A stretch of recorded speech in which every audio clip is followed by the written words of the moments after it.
Welcome to Everyday Cooking. If you haven't subscribed the channel yet, please click the subscribe button and the bell icon to stay connected, and it is absolutely free. Today let us see how to prepare Pudina rice or mint rice. For this, pour some oil in a pan. To this, add a small piece of ginger, 5 to 6 garlic cloves and 5 to 6 shallots, and if you don't have shallots, you can use half an onion. Fry everything well and add about 2 to 3 green chillies.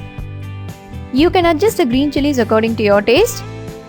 Fry everything well, and once the onions are translucent, you can add the mint leaves. So now let us add a handful of mint leaves.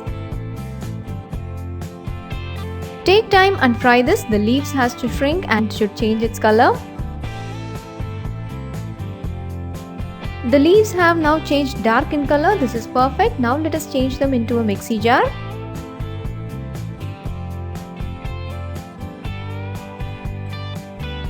Add little water and grind this into a fine paste. Set this aside and now pour some oil in a pan. To this, add half a teaspoon of mustard seeds and half a teaspoon of split black gram, that is urud dal, and half a teaspoon of Channa dal, that is split chickpeas. Once the mustard starts popping, add few cashew nuts, and if you don't want to use cashew nuts, you can add groundnuts. To this, add 1 or 2 dry chilies and few curry leaves. Saute everything till the cashews are fried well. Once the cashews are fried, add the grinded mint paste.